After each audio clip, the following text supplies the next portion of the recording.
Dosta učenja, ajmo crtat. Intro!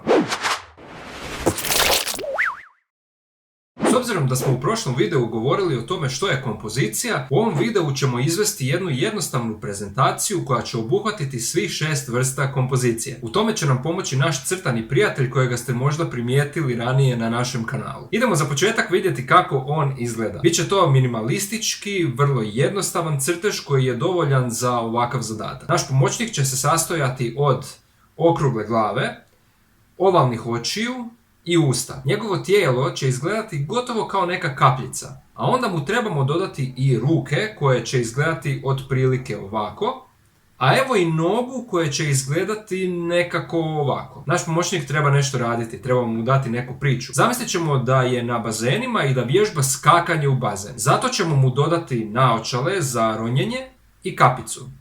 Evo ga. Ovo su osnovni elementi od kojih će se sastojati naš lik. Sada kada znamo kako će on izgledati i što će raditi, možemo početi sa našom vježbom. Zadatak je prvo ga skicirati u nekoliko položaja prilikom njegovog skoka u bazen, a zatim preko skice izvući linearni crtež koji ćemo onda obojati. Nećemo se baviti okolinom, nego isključivo njegovim pozama. Kao što vidite, ovo će biti jednostavna i opuštena vježba crtanja lika iz mašte. To je sve što trebamo znati za početak, pa idemo početi crtati.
I evo ga, naš zadatak je završen. Nacrtali smo našeg prijatelja kako vježba skakanje u bazen, ali je zaboravio jednu ključnu stvar. Bazen je prazan, u njemu nema vode. Ovo je praktički kao neka vrsta stripa ili početne podloge za animirani film. Stavimo priču o skakanju u bazen na stranu i fokusirajmo se na naše crteže. Pogledajte što smo sve napravili. Imamo našu uvodnu skicu i onda još 6 poza našega lika. Dakle, kroz ovih 7 crteža mi smo zapravo prošli sve vrste kompozicija. Naš prvi crtež prikazan je u slobodnoj razbacanoj kompoziciji. Prva poza je prikazana u vertikalnoj kompoziciji. Priprema za skok je prikazana u položaju ovalne kompozicije. Skok je prikazan u dijagonalnoj kompoziciji. Trenutak kada naš lik dolazi do vrha skoka i prelazi u silaznu putanju prikazan je u piramidalnoj kompoziciji. Položaj pada je opet prikazan u vertikalnoj kompoziciji i konačni udarac u pod kao u crtićima prikazan prikazan je u horizontalnoj kompoziciji. I tako smo ovom jednostavnom vježbom opuštenog crtanja demonstrirali svih 6 kompozicija koje imamo općenito u likovnoj umjetnosti. Jeste uživali u ovoj vježbi crtanja? Ako jeste, ostavite nam komentar. Podržite kanal klikom na pretplatu koja je besplatna i za još puno vježbi crtanja i sličnih tema ostanite s nama. Da, i ne brinite, naš crtani prijatelj je dobro. Pao je, ali znate kako se kaže, padamo da bismo naučili ustati.